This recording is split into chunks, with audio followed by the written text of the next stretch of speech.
This is the Montana Outdoor Podcast. Each of our podcasts will introduce you to fascinating topics and some of the most interesting people you will ever find in Montana's great outdoors. We offer new podcasts most every Saturday. You can get a link to these podcasts by going to montanooutdoor.com or by going to the Montana Outdoor Facebook page. You can also send an email to downrigger@montanooutdoor.com and simply say, "Send a link to my email." It's that simple. Now let's head out with your host, Downrigger Dale, and see what's going on in Montana's outdoors. And here we are in another Montana Outdoor Podcast. Welcome, welcome, everyone. And as always, got the captain. Now, Captain's still over in Fort Peck. I don't know if we're ever going to see him again. He's always over there. But I'll tell you what, the ice fishing has been good, according to the captain. He's been out there checking his tip-ups and doing all his stuff. But now he's got another guest, and this is a great guest here. One, he is the proud owner of a wonderful marina right there on Fort Peck. Great campground, great store, fuel for your boat, but he's also a great guide. Captain, tell us who you got. Well, first of all, Rigger, let me clear a couple of things up. The fishing is slow. Oh, well, I just figured that's why you were still there. You will never see me again. And well, that's not a bad thing. Yeah, that's not a bad thing. And I have Scott Collinsworth, who is the owner, along with his lovely bride, who is actually the boss, Jess, of Fort Peck Marina. And it is like a one-stop shop for visitors that come because they have an RV park. There's seconds away from the boat ramp. They have a tackle shop. They have a bar restaurant, and they sell bait. So they got right it all there. Yeah, and one of the things they do have that Scott specializes in is a guide service. It's called the Fort Peck Marina Guide Service, starring Scott Collinsworth. And Scott has agreed to stop by the Montana Outdoor Radio Show headquarters for our podcast to talk a little bit about guiding and what it's like to be a guide on Fort Peck. He's been doing it now for about 3-4 years. Scott, welcome to the Montana Outdoor Podcast. Thank you guys for having me so much. I appreciate being here. So you're a guide, and you take people out fishing for just about any species they want to go after. What is it like, and why did you decide to actually be a guide? I think it's always it takes a special individual to do that because it is so. I mean, you got to put up with people, and you can't control the fish sometimes. The fish don't bite. So, why'd you want to get into the business? Well, I can tell you, from my standpoint, wanting to be a guide probably started when I was a very young kid. Having the father I did, get me in the outdoors as much as he did, and just enjoying it. I mean, literally, me and my dad would fish 5 to 7 days a week. 5 to 7 days a week. You still had a job. Your dad had a job, I assume. So what did you do? Like when you every night he'd get off work and we would run for the river. And I did. I grew up with a fly rod in my hand, chasing trout around Anaconda and the Clark Fork and the Big Hole and up on Georgetown, and just had a blast. But you know, some of the funnest things we did, I think, though, literally were go chase little brookies in the creeks. You know, a little worm and a split shot. And man, some of those days I'll never forget. Well, Scott, thanks for coming on the show. On this end too, but one of the things that I'd like to know before you get into some of the great guiding stories that you have is how the heck do you do it when you've got I mean, this is not some small marina. This is a major marina with pumps and campground and all that. How do you run all that? And you also have a wonderful bar and restaurant there and all that, and yet guide too. How does all that work? Well, I have an incredible wife that works her tail off. She sure does. To keep everything put together, and great family and some good employees that make it happen so I can spend time on the water with clients. Well, I'll tell you what, you've been a busy man, but, you know, Captain and I have said it many times on this podcast that really one of the best ways, if you've never been out on Fort Peck, and boy, I just can't encourage you enough to get out there and give this wonderful body of water a try, is one of the best ways to discover it is to hire a guide like you. Is that where you find a lot of people? Are they a lot of newcomers or out-of-towners, as they say? Or who are your main clients that you're running across as a guide? I'd have to say it's probably split 50-50. Like you said, we've got a lot of guys that come up here that want to book us for one day, to kind of break the body of water down. I mean, Fort Peck on this end is a really intimidating place to be. I mean, it's just such a big body of water, and there's so much structure out there. And depending on the species you're chasing, to hire a guide that will take you out there and show you, the depth, everything where those fish are holding, the different structure, what to look for, just breaks it down so much faster. And then the rest of their trip they can enjoy and have a great time. I got a question for you. When you and Jess decided to buy the marina, in fact, I talked to you. It's the first time I had a chance to meet you. We were down at the Warrior Boat Display at the Governor's Cup, and you were pretty wide-eyed and excited about this opportunity that laid before you, and it took a little bit to get the deal done. But what your expectations versus reality 3 years down the road about owning a marina? We'll get off the guide service just for a moment here. What can you tell us a little bit about that? When we looked at buying this place and looked at buying a marina, we looked all over, in a lot of places. It was hard to find the setup that we wanted. Most of it was in Minnesota, North Dakota, but growing up in Montana, I had a really hard time leaving Montana. I still love to hunt and fish here in my home state. Didn't want to leave. And I'll be honest, we kind of gave up on that dream. And when this place came available, we started putting some stuff together, and we sat down and put a pretty good package together, what I thought, a good business plan and what we thought we could do with this place. And we got up here and took over, and it blew us away how much more there was to do than what we'd expected, and especially with the bar and restaurant, that adds a whole new level to running a marina. When we were looking, we were primarily looking for, boat slips, a campground, maybe some cabins, and a guide service, stuff like that, tackle shop. But that restaurant definitely took us to the next level, and neither one of us had done anything like that before. But thank God with my wife, I mean, she stepped in there and she just rocked it in that place. I think you mentioned to me that you were going to a Tiber tournament with your son Hunter, and Hunter during the long drive from Anaconda to Tiber said, "Dad, are we ever going to buy that marina?" And what did you say? I said, well, I haven't heard from the current owners in about 2 months. I think the deal's probably off the table. It's not going to work out. And as funny as it happened, it was, maybe 10 minutes after my son asked me that, the phone rang, and it was the owner, and she had misplaced the messages on a different phone and found them, and she had thought I lost interest. And we kind of rekindled everything and worked the deal out, and wow, it just all happened from there. Hey, Scott, how long has that marina been on Fort Peck Reservoir? Well, that I'm not 100% sure, but it's probably been close to 60 years, I would 60 think. years, wow. Yeah, it started out, I probably came here the first time 20-some years ago, but before we were here, the marina was actually on the water. You could pull in. They had a mechanic slip that you pulled right into the water. Your boat never came out. They shut the door. They worked on it. You could dip your own minnows out of the tank right next to you that stayed in the lake. And that would have been really cool to see. Something like that would be neat. And so I have always heard that people buy a marina because they want to get close to the water and they'll be able to fish more. Well, you figured it out because old Bill, who owned Rock Creek Marina, he loved fishing Fort Peck for northern pike. Well, he didn't get to go fishing hardly at all. I mean, he had to really be disciplined to be able to organize a trip for himself on there. But you figured it out with your guide service. Let's get back to the guide service. And once again, I'll ask you a question. Your expectations of being a guide versus the reality of doing it for 3 years now. What do you think? I mean, you had to meet all different sorts of people. I did. I've met some great people.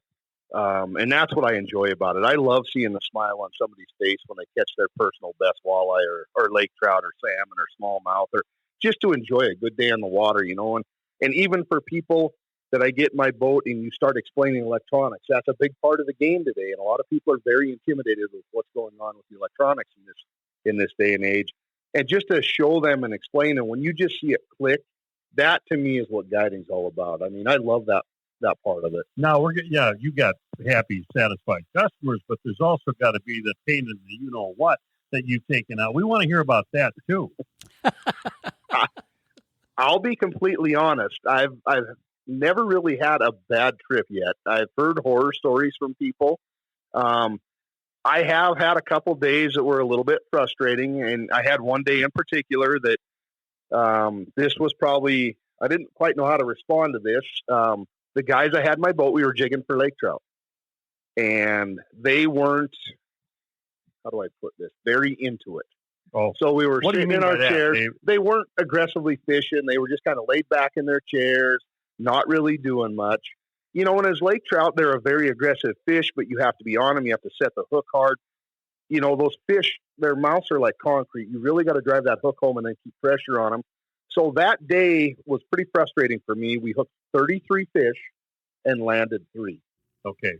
Wow. So, about the end of the day, we're sitting about 3:30. One of the gentlemen leans over to me and he says, "Is fishing typically better than this? Because it's been a pretty slow day." And that was one of those, I quite didn't know how to respond. I thought, well, if we would have been fishing like we should have been, we would have had a phenomenal day. But honestly, I've been pretty fortunate. I haven't had a really bad day. Now, you're talking about electronics. One of the things that has come out in the last 3 or 4 years, I don't know how long it's been out, is this Panoptics with, or the Mega Live Panoptics with Garmin, and with the Humminbird, it's Mega Live. When you're jigging for lake trout, you can see your jig go down to the bottom. That's got to be fascinating for your clients. And you can see the fish chase the jig. Yes. Yeah, and I've found that clients absolutely eat that up. I mean, they love it. When they can watch it, like watching a video game for them, and they can start understanding and watching those fish in real time come up, and they know they're going to get a bite, they catch themselves watching that a lot more than they do fishing. But yeah, that's a great tool for people.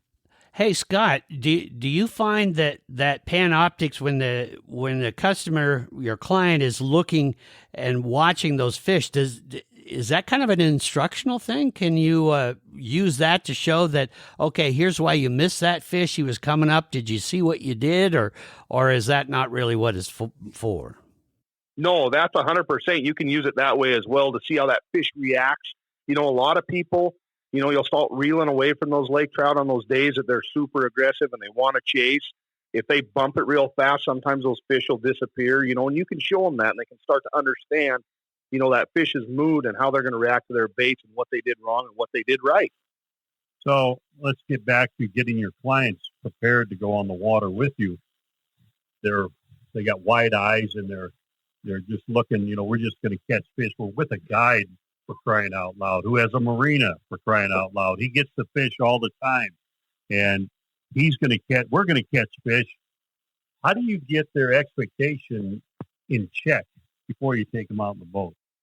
Well, and even when I book trips, I try my best to set the expectations where it should be. Fort Peck, as we all know, is probably, in my opinion, the best fishery in Montana. But we've all been pecked on Fort Peck. I mean, we talk about it all the time. I think as far as being consistent, it's probably the hardest fishery around, especially for guides, and just anglers altogether, to stay super consistent and be on fish constantly. It's just a super tough body of water. Well, Scott, let's do this. Let's pretend that our listeners right now are thinking about booking you for a trip. So how do you introduce, let's say they've never tried Fort Peck or anything, and they say, well, okay, we're thinking about hiring you. Tell us what we should expect when we go out. We're interested in maybe catching some of those legendary walleye on Fort Peck. Take us through what you tell them. All right. We usually start the conversation off. For me, I'm a big advocate of catch and release and selective harvest. That usually is where I start my conversation with my clients before we book. I really like to look at our trophy walleye. Oh, hang on, guys. You just broke up there. Hold on. Yeah. Hey, Captain, your everything just cut out. I can still see you, but your audio cut out. Yeah, Maris just called me, so Okay. I just disconnected her. Okay, So now I can hear you. Try to call again.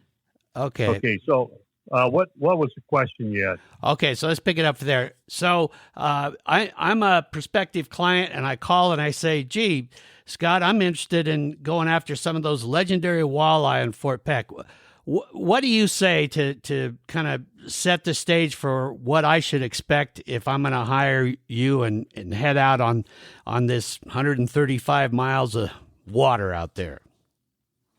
All right, Rigger. So how I usually start the conversation when people contact me for a trip is, we talk about what a trophy fishery Fort Peck really is for walleye, big walleye.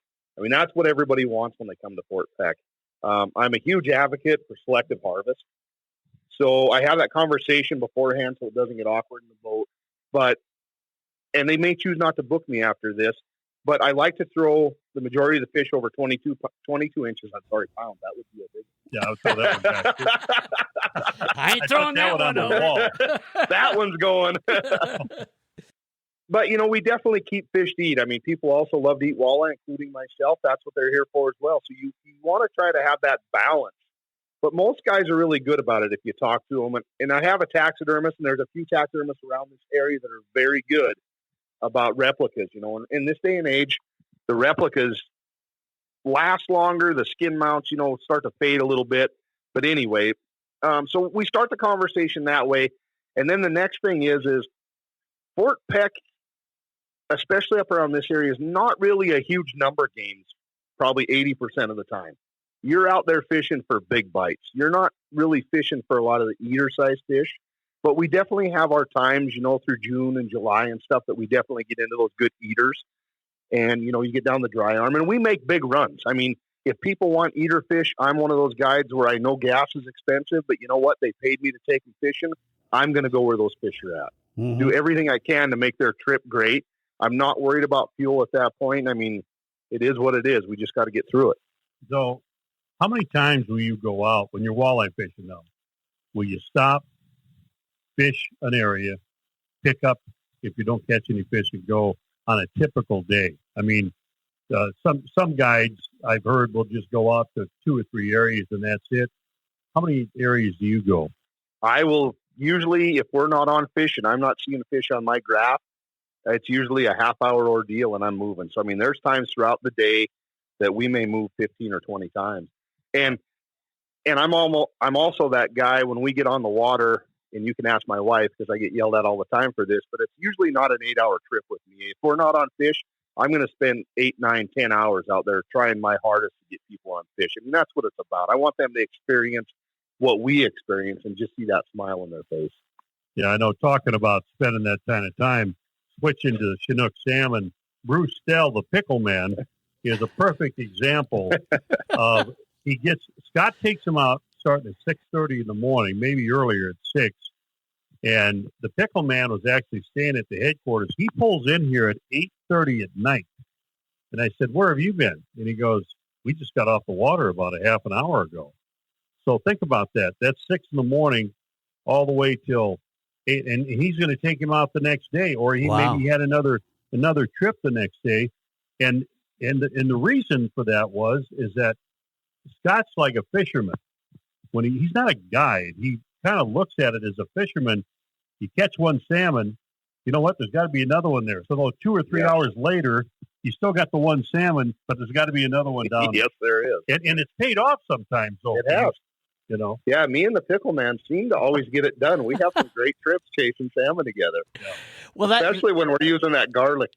That brings up an interesting question there. You talk about one of your clients, the pickle man, obviously a return client. Of your clients that call and hire you to go out, Scott, are a lot of them return customers that keep coming back? They are. I have got a lot of guys who, as soon as we're done with the trip, they usually book for next year. So that's really nice to have return clients. You get to know them a little bit, have fun in the boat with them, and just know what they like and you know what I like, and you get a good rapport with those people.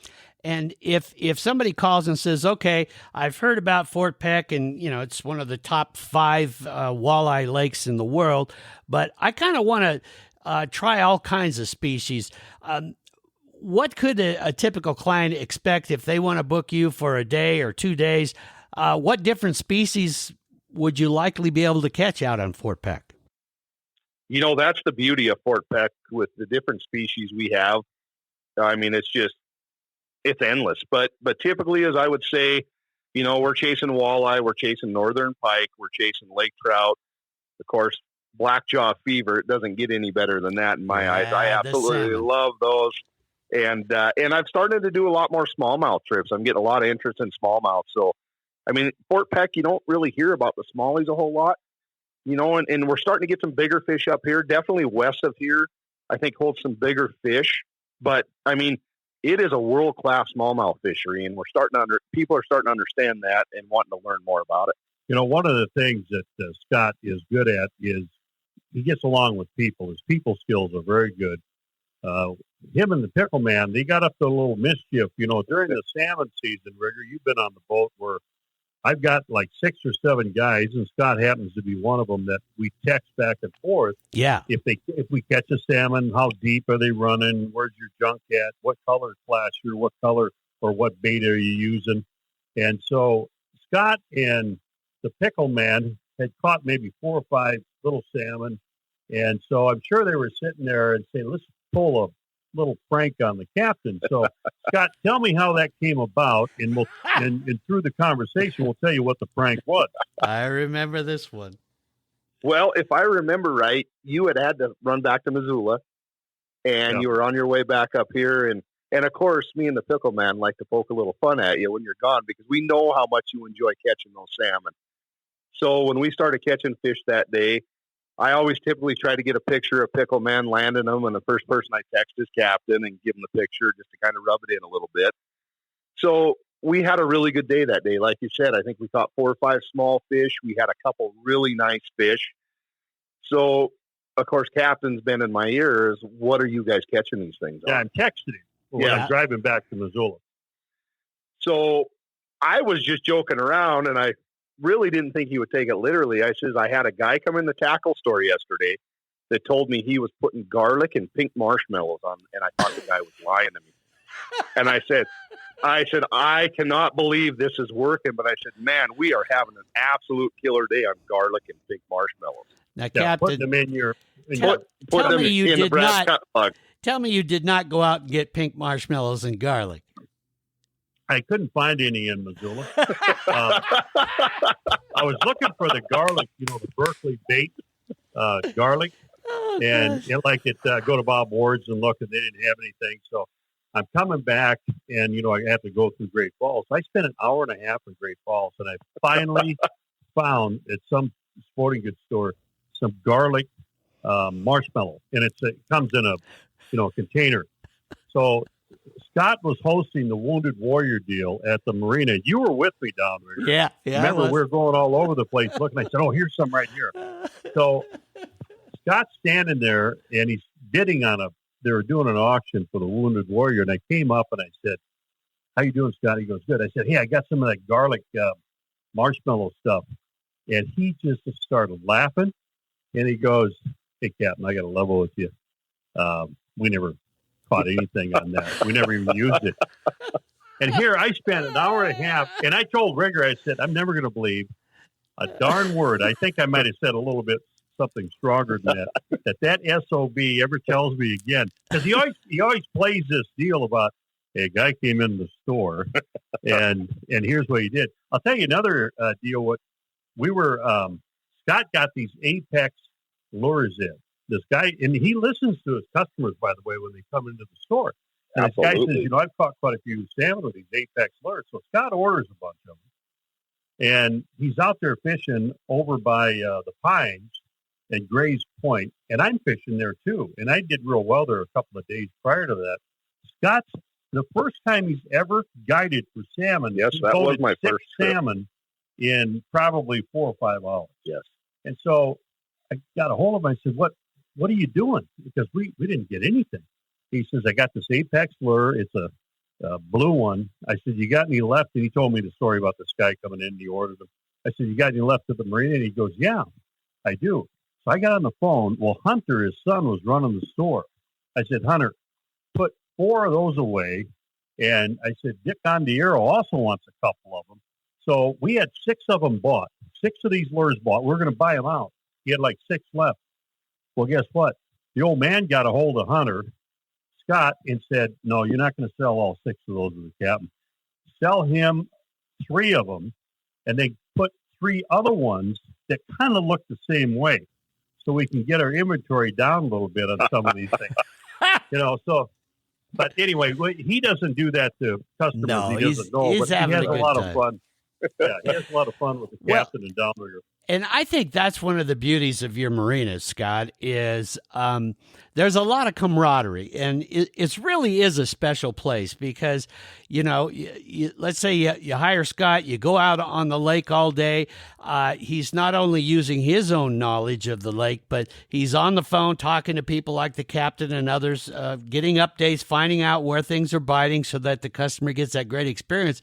But then at the end of the day, a lot of fishermen go to your bar and restaurant and sit down and have a few beers and joke around and have a good time. And it really is, I think, a great complete day. And then, of course, with your campground, a lot of people just walk right over to their camper and call it a night. So that's got to be fun for you to really kind of see from the start of their adventure to the end of their adventure. You kind of get to see it all with your clients. Definitely. Yeah. Honestly, that's what makes it so good for me is just seeing them walk away with a smile on their face after a good day. And I'll be honest, even some of the hardest days fishing still turn out to be some of the best days you have. I mean, people understand when they come to Fort Peck that it's not a given. It is a tough fishery, but if you keep it fun and enjoyable and at least give them some teaching moments to walk away with and make them a better fisherman, they've still have a great day. I haven't had anybody get too upset yet when we've had a tough day of fishing. Gregor, I think you could make a reality TV show, quite frankly, on Fort Peck Marina. I really think you could, yeah. Yeah, there's a lot of different, because also fellow outfitters come, Scott knows everybody, and they come in and they chew the fat. They're competitors, but they're really not competitors because they realize what they're going after is so unpredictable. Sometimes they need as much help as they can actually get. And, if Scott is booked on a particular day, he always picks up the phone and tries to find you somebody else, some other guide or outfitter that's in the area that'll take you out. And there's a lot of qualified, very good guides now. We've got a lot of really good guides on this end of the lake. Yeah, it's nice to have. And like you said, there are some of the guides up here that don't want to work together. They kind of want to do their, and that's fine, but for me, at the end of the day, we've got guides that actually stay in the campground. They're fishing right out of our boat ramp every day. But the more we can help each other out, the better off we all are, because at the end of the day, it's about those clients and it's about them having a good day. Yeah, it's about catching fish. We're talking to Scott Collinsworth, owner of Fort Peck Marina and one of the top guides in the great state of Montana. Scott, one of the experiences we touched on a little, but we really have to spend a little time on this because there's only one place you can catch a king salmon, and that's in Montana, and that's Fort Peck.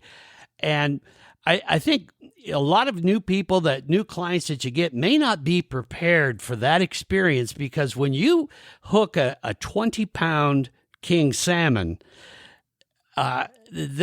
that's rare and exciting for Montana, but really a lot of people, that's the only time they've ever come in contact with a fish like that.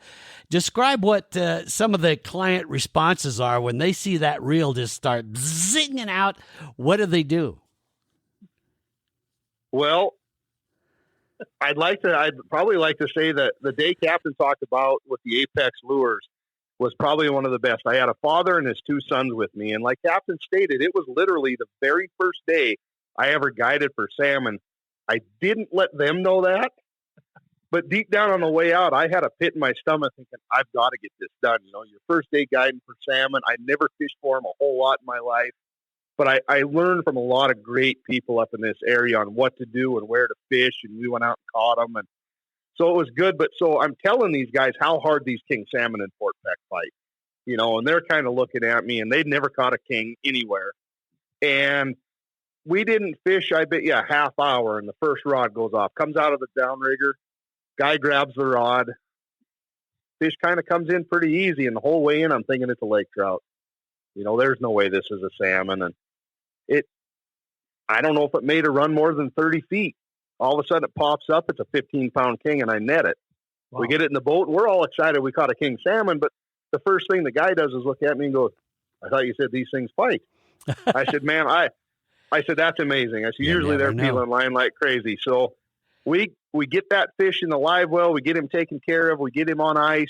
We put that rod back out. We start our trolling pass again, and probably 15 minutes later, bang, another rod goes off. This time it was Dad's turn to grab the rod. Well, that fish did what it was supposed to. It starts screaming line. He was scared to grab it out of the rod holder. He's looking at me like a deer in the headlights, like, what do I do? And I said, just get the rod out of the holder and hold on to it. I said, just let him finish his run. But, from that point on, they were just astounded at how hard those fish would fight and the runs they made. Yeah, it really is an incredible experience when you see one of those take off, and like you say, you just have to hold the rod and hope there's enough line left on it, because there's not much you can do till that big boy's done, and then the work starts. So once he stops that run, then what do you instruct your clients to do to start trying to gain some ground and bring that big boy in? Just good, steady pressure. The drags are always set to withstand that quick run when they're going to go. But we all know that we've caught them. The guys that haven't don't understand the power in those fish. They're solid muscle, but it's just you can't horse those fish. You have to play them out and wear them out. And the hard part is you want to take some time, because if that fish comes to the boat green, he's going to go bananas at the boat, and that's the last thing you want, trying to get a net on a fish that's so green. And that's typically when you lose a fish at the boat, is what happens is when somebody brings it in too fast. Yeah, they're dodging, and the bigger ones, I'm sure you explained to them, we want that thing just about literally to be on its side when you're dragging them in, because you have to net those things head first, because they may look like they're about exhausted, but once they touch that net, they're going, and the fish can only go forward. So you want to get that net right in front of their head. Absolutely. Yeah, that's not. So tell us a little bit about some other stories that maybe you want to pass on to the folks that maybe are memorable in your mind as a guide taking some clients out. Well, probably one of my most memorable trips, guiding lake trout. I had a gentleman and his wife, great people, and this was my first year guiding, so it was 3 years ago. And we go out. And it's really hard some days to explain to customers when we're jigging lake trout that we may spend 4 hours, 5 hours driving around looking for fish and not fishing. And you can just see it in their eyes after a couple hours that we haven't even put a rod in the water. Oh. Like, what are we paying this guy for? He's all he's doing is giving us a tour of Fort Peck Lake, right? Mm-hmm. But if Fort Peck is such a big body of water and there's so much structure, you don't know where those fish are going to be set up. So we're cruising around that day and a lot of conversation. And after 5 or 6 hours, it's pretty tough to come up with new topics to talk about, keep it interesting. All of a sudden, I pulled onto a point and bang, there was the fish we were looking for. There was 40 or 50 lake trout stacked up in a small area in about 120 feet of water. And I got excited. And you could see that them are like, oh, something's going to happen here. So we got the rods out. I hit anchor lock, set up on those fish. The first drop, the wife caught about an 18-pound lake, or 17, somewhere right in there. Wow. Just a beautiful fish. And she just went bananas. Well, then, we didn't have the Panoptics at that point. We were running all Hummingbird and 2D, but you could see those fish coming up off the bottom after the jigs. And her husband caught 2 or 3 fish, but she was putting a clinic on, and it was driving her husband bananas. Really? Oh, yeah. And she was giving him such a hard time. It was getting him even worse. But, that was one of those days where it went from just nothing to the highest level of excitement you could get. And we were on our way back in after a great, 3 hours of catching fish, one right after another. And she was, well, what are you doing tomorrow? And I said, well, nothing. I don't have any trips. She goes, well, we would really like to do that one more time. Yeah. You know, you could just tell how excited they were. And we went out the next day and had another great day. And Yeah. Now, give us an idea how big those Lakers are. Those are big fish in there, too. They are. You know, our lake trout we're starting to see some smaller fish now, but our lake trout typically average that, you know, probably 10 to 17 pounds. Wow. You know, it's just a phenomenal fishery. You know, we don't have, you know, the 30, 40 pounders like Flathead does, but for average size fish, there's not a better place to fish lake trout anywhere. So we talk lake trout, we talk smallmouth bass. What's the interest in smallmouth bass now? Most guys that fish those smallmouth bass have probably fished them quite a bit, but do you have people that want to learn how to fish smallmouth? Absolutely, yeah. We're starting to see a lot more interest. They're a fun fish. A lot. I honestly think they're one of the best. You know, there was a while I didn't really like catching them, but my son Hunter, that's probably his favorite fish to catch out of this lake. So he would always twist Dad's arm and make us go chase smallies.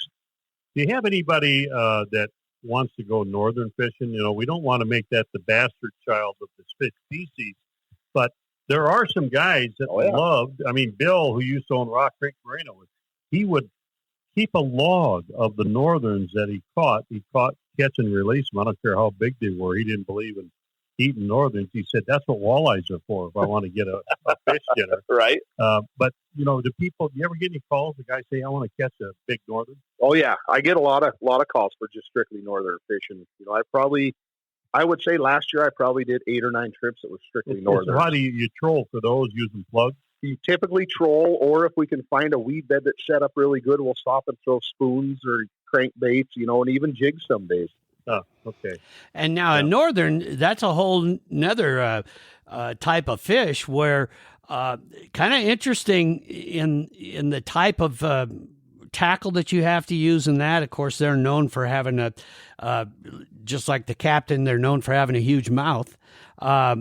And that, but tell us a little bit how you set up for northern fishing on Fort Peck, which, by the way, if you folks out there listening love northern, that's an incredible lake to get them. Oh, it is. The way we like to set our stuff up is I'm not a big fluorocarbon fan. I'll be honest. I know that's the craze when we're pitching jigs and stuff, but when we're strictly targeting northerns, whether we're trolling for them or casting for them, you know, spoons or jigs or whatever it is, I started running a 20-pound fluoro leader, which helps a lot with the bite-offs. It still is going to happen if you're not running steel, but I'll be honest, I don't run steel leaders very often. Oh, you don't? Okay. Oh, I really don't anymore. That 20-pound fluoro seems to do just fine. We've landed an awful lot of big northerns in the last 2 or 3 years on that, and it's a lot better. I think, you know, it's pretty stiff and rigid. I think it gives those baits sometimes a little better action. You know, as far as another northern tip, Bill at Rock Creek Marina, he would run the heavier pound test as a leader, but he'd have a J9 orange Rapala. Oh, yeah. You know, the big, and he figured if the northern bit over that Rapala, which is already about, 6 or 8 inches long, that he probably didn't want to see that thing in the net anyway. Now, for a person that wants to go out northern fishing with you, Scott, what is the typical size that they would probably catch in a day? You know, we're starting to see a lot of those fish from about 7 years ago when the lake was really high, or 8 years ago. I can't remember exactly off the top of my head, but we had just an explosion when the lake rose and we had all that weeds and, you know, salt cedars on the shoreline, and those northerns just had everywhere to spawn. And so we're seeing a lot of fish in probably the 24 to maybe 32 inch range right now. Just a ton of those. Later on in the summer and the fall, we'll start seeing the bigger fish a little more. We still get some really good, you know, that 40 inch mark that everybody wants to hit. We see a bunch of them every year, but typically I would say is 24 to 32 is kind of what you're going to see the majority of. Okay. And you'll show them how to clean them, take the Y bones out. Yes. Yeah, it was, you know, that's, to me, I tell everybody this, northern is every bit as good to eat as a walleye. It really, truly is. But where northerns get a bad rap is nobody likes to take the time to take the Y bones out. And I didn't either. Before I became a guide, I was terrible at it. And I'll be honest, when I got up here, I would keep northerns and I'd have clients and I would go to the cleaning station and I would take my phone, thank God for YouTube, and I would sit there and watch videos and clean northerns. And I wouldn't say I'm totally great at it, but I can get all the Y bones out and save the meat. And they're great eating fish. That's a technique to it, yeah. What about some of the fish that when Downrigger gets a fish on that he always says, Captain, I think I got a state record walleye on here. And then it ends up being a drum or a carp. You ever go fishing? Anybody ever want to go fishing for carp or drums? No, I've yet to have that request, but I will tell you the last couple of years when we were salmon fishing with all the grasshoppers, when those carp were out there cruising and sucking grasshoppers, being the kid that came with a fly rod in my hand, I couldn't imagine how much fun it would be out there throwing a hopper fly, catching those carp in the middle of that. They fight so hard. But yeah, I've yet to have that request. It surely is a special lake. You know, speaking of when I thought I had another time I thought I had a state record walleye on, it turned out to be a huge catfish. So there's all kinds of stuff, swimming around down there. So let's talk about time of the year and what to expect there for our listeners. Now, folks that are listening to this podcast right now, we're getting real close to that spring, getting going. We're going to see some ice coming off the lake soon and that. So take us spring, summer, fall. What would you recommend for setting expectations of what is best to catch? Let's start with this spring. So the spring bite can probably be one of the best bites for walleye on the whole fishery, but you are catching a lot of real big females.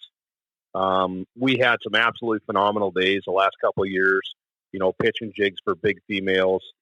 I would focus, if you're wanting to really look at trophy fish, from starting a little after ice out till probably the second week of July, if I was going to look for real big fish. The nice part, once you get past the spawn and you come to the post spawn bite, that's when you're going to really start focusing on numbers of fish more than big fish. Those fish will start setting up on the points, maybe the secondary points, inside the bay and that little warmer water chasing minnows. And you can have a really good day on numbers and still stand a chance at that trophy of a lifetime. That's true. In open water, when it first starts in March, as early as March, sometimes the ice sticks on here for a little bit longer. But definitely before the spawn, it's unbelievable. In fact, I like to catch the 16 to 18-inch fish because I like to eat walleye. I get tired honest to goodness, I get tired of catching the bigger ones because you got to release them. I think I have to release them, and most of the people I fish with, because they're spawners, and you want to keep that population going. But if you want to catch a big fish, and it's really cool because you're casting into shore, you're using minnows, or you're using plastics, or whatever you can use. And when that hits, boy, when that walleye hits, that's a lot of fun. When that thump hits, it's great. So let's talk now July, August. What do we expect there? Can we back up 1 second? Sure. Though? Yeah, no problem. The one thing I'd like to, I don't know if a lot of our listeners understand about our walleye fishery here at Fort Peck, is we do have some natural reproduction that occurs in Fort Peck, but it's not designed in the setup. We just don't have the shoreline and the gravel and the running water, to have a good, successful spawn. So we've got a phenomenal biologist up here, along with a fisheries crew, that they go down every spring and they net these fish. They take them back to shelters set up on the lake, and they spawn those fish out right there. They release them back into the lake. Then they bring the fertilized eggs back to the hatchery, keep them there until they hatch, and then they go ahead and they put them back into the lake for the fishermen. And I don't think the people understand the work those guys do to keep this fishery as good as it is. Hats off to them. They do such a great job. Well, and speaking of the hatchery, you listeners, stay tuned, because coming up down the road, we are going to actually do a podcast on the hatchery itself and talk a little bit about the salmon and how they do that and that. So folks, definitely look for that podcast coming up. Okay, so now we're going to July, August. What do we expect, and what can we find if we go out to Fort Peck then? About that time, the walleyes, they head out into deeper water. The pike are heading out to deeper water. That kind of starts, tailing off a little bit. But that's when blackjaw fever starts. Here come the king salmon. So, and for me, it's really hard to describe because there's days you will go out there and spend 10 hours for one bite. And a lot of people think that's insane. But for me, when that rod goes off and that drag, when they rip out 380 feet or 420 feet of line in the first run, it does not get any better than that. I mean, it's incredible to experience that. Yeah, there's no question about it. Now, one thing to keep in mind, Rigger, in July, the second week typically in July, if you don't like crowds, you might want to stay away from Fort Peck. And Scott is busy guiding. He'll guide right up because it's the Governor's Cup, the Walleye Governor's Cup. 200 boats, two-person teams. You'll guide right up to the, Wednesday probably is your last day, maybe do some free fishing. But still, it's a busy time of the year. And Scott will explain that to them when they call him up.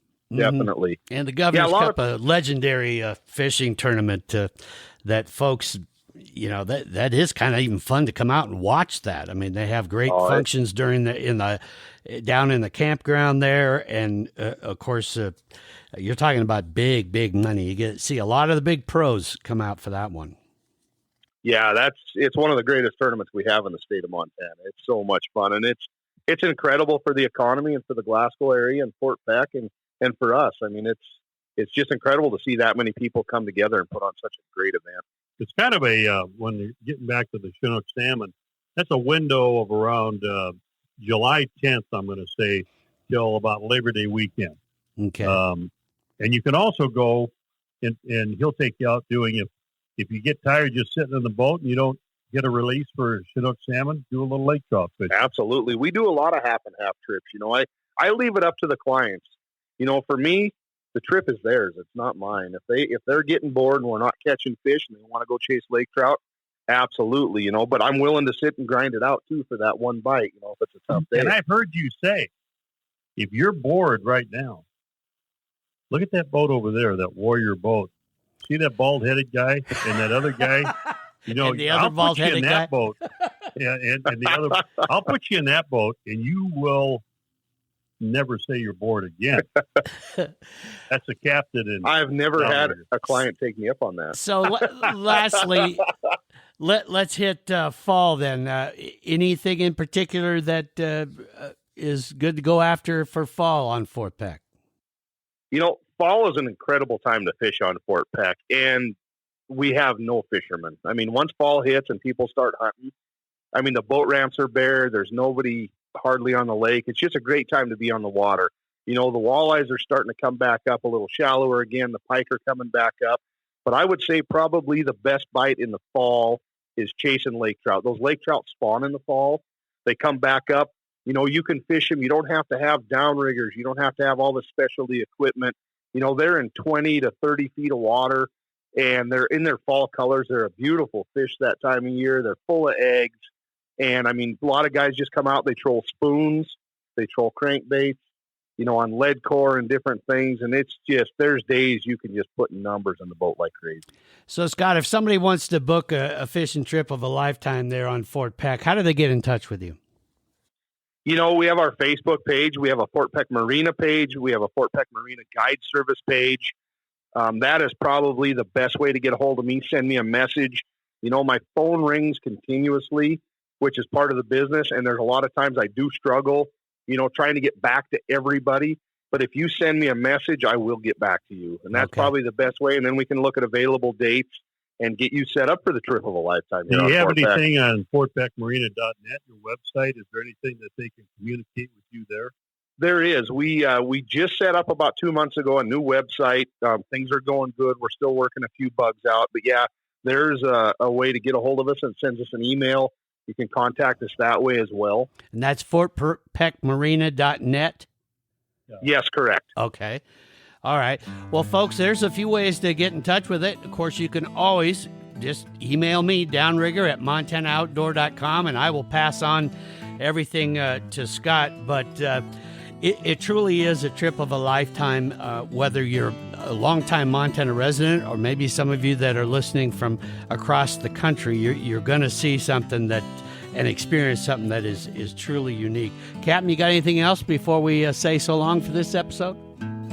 Yeah, it is a bucket list thing for you. It should be if you want to fish Fort Peck before you kick that proverbial bucket. And Scott's one of the best to experience that bucket list checkoff on Fort Peck.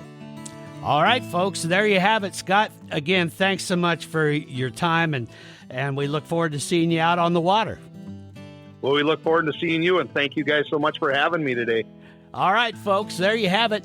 We'll be having another podcast coming soon. Pretty much every Saturday, we've got a new one dropping for you. So until then, be safe, have fun, and go enjoy the outdoors of Montana with those ones you love. Thanks for listening to the Montana Outdoor Podcast. What do you think? We would love to get your feedback and also find out what other topics you would like us to cover. Just send an email to downrigger@montanooutdoor.com with your thoughts and suggestions. Remember, we will usually have a new podcast available every Saturday, so be sure and check our website montanooutdoor.com for a link to our next podcast, or simply check our Facebook page. Also, feel free to share any of our podcasts with your friends. Thanks again for joining us. We'll see you soon in Montana's great outdoors.